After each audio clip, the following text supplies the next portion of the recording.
Take a moment and look at the clothes you're wearing. Your shirt, your jacket, your sportswear, even your blanket. There is a strong possibility that you are wrapped in polyester. Polyester is the most widely used textile fiber in the world today. More than half of all clothing manufactured globally contains it. From luxury fashion brands to budget fast fashion retailers, from athletic gear to home furnishings, polyester is everywhere. It is soft. It dries quickly. It resists wrinkles. It keeps its shape. It is affordable. It allows fashion trends to change rapidly without dramatically increasing cost. For decades, polyester represented innovation. It symbolized scientific progress, humanity's ability to engineer materials stronger and more practical than natural fibers like cotton or wool. But the story of polyester is not just about comfort. It is also about scale. Because when a material becomes this dominant, its hidden consequences multiply. Polyester begins deep underground. It originates from petroleum, crude oil formed from ancient biological matter compressed over millions of years. Oil is extracted, refined, chemically transformed. The most common type of polyester used in clothing is polyethylene terephthalate, also known as PET, the same material used in plastic beverage bottles. Through a chemical reaction known as polymerization, small molecules combine to form long, repeating chains. These chains create a durable plastic polymer. This polymer is melted and pushed through tiny holes in a machine called a spinneret. As the molten plastic cools, it forms long, thin filaments, fibers finer than a strand of human hair. These fibers are stretched to increase strength, twisted into yarn, woven into fabric. By the time it reaches your wardrobe, the plastic no longer resembles plastic. It feels like cloth. But chemically, it is still plastic. The rise of polyester wasn't accidental. It solved major industrial problems. Natural fibers have limitations. Cotton requires vast amounts of water. Wool depends on livestock farming. Silk is expensive and delicate. Polyester, by contrast, is inexpensive to mass produce, requires less agricultural land, is resistant to shrinking and stretching, holds color well, is strong and lightweight. For manufacturers, polyester means efficiency. For consumers, it means affordability.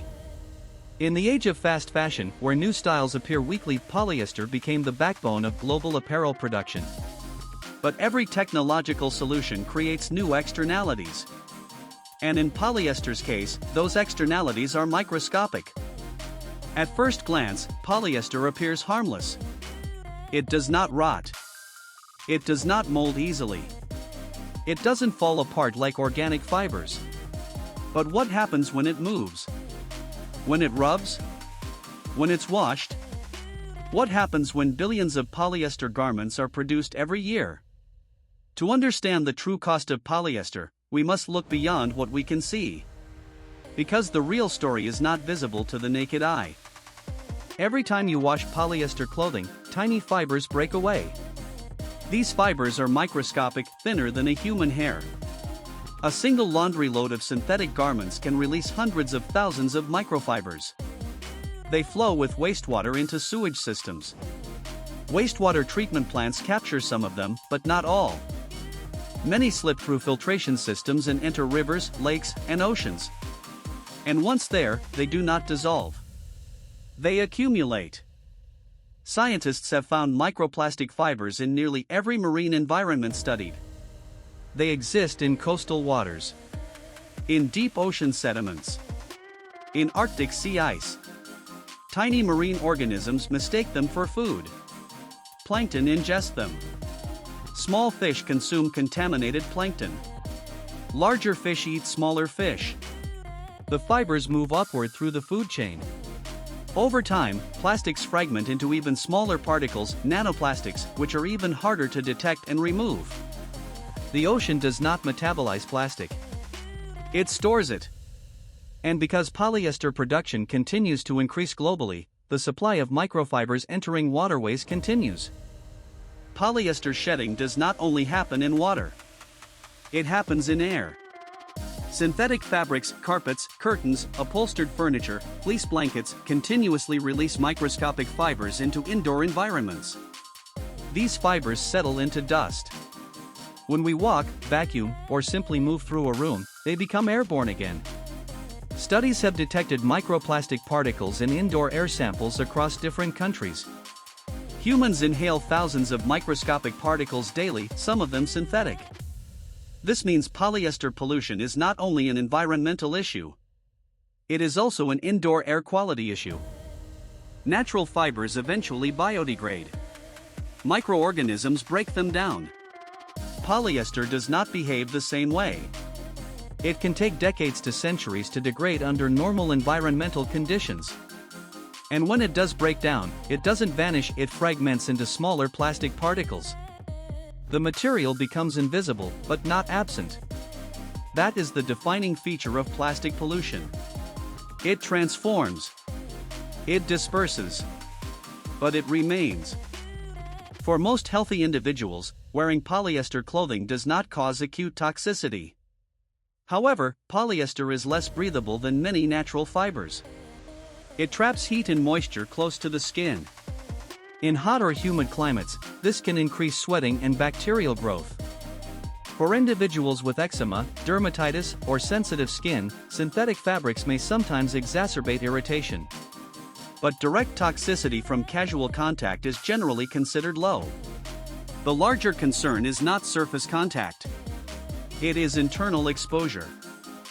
In industrial settings, textile workers exposed to high concentrations of airborne fibers have experienced respiratory irritation and reduced lung function.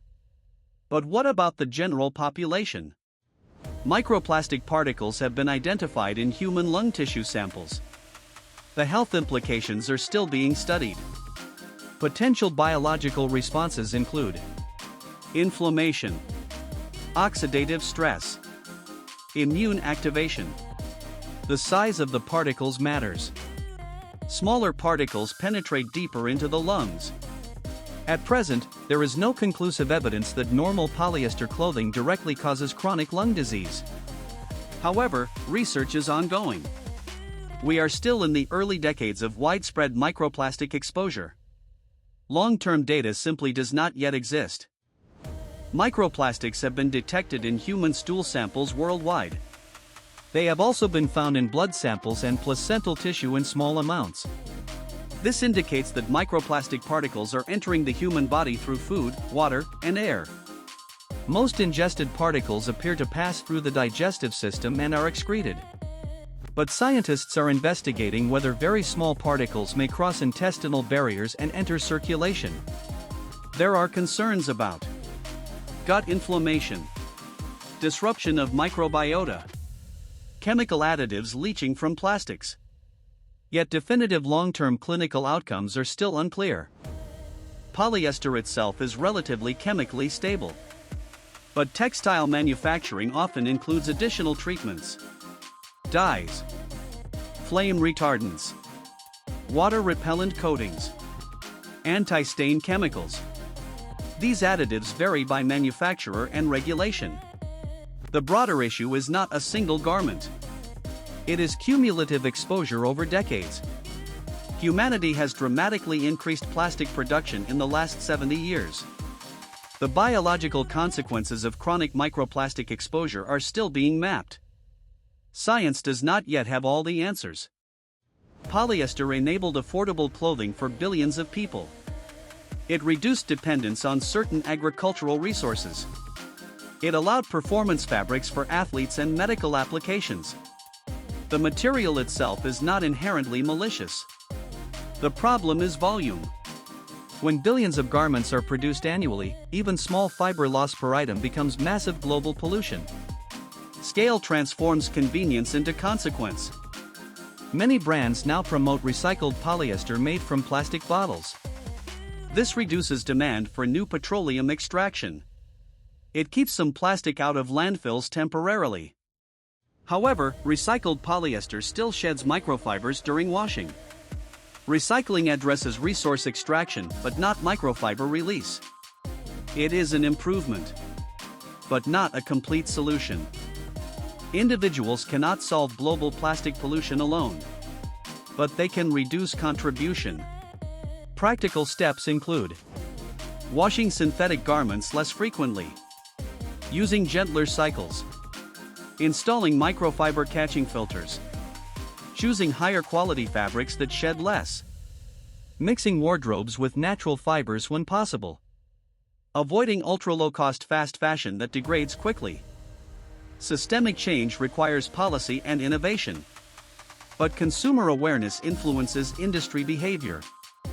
Polyester is comfortable. It feels soft against the skin. It resists wrinkles. It makes modern life easier. But beneath that convenience lies an invisible trail of fibers moving through water, through air, through ecosystems. Polyester is not dramatic pollution like oil spills or smog-filled skies. It is subtle, gradual, persistent. It represents a broader question. Can modern society maintain convenience without exceeding ecological limits? The fabric itself is not the enemy.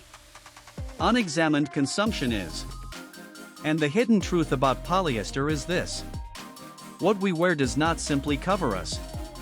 It connects us to oil fields, to factories, to oceans, to microscopic particles drifting through air.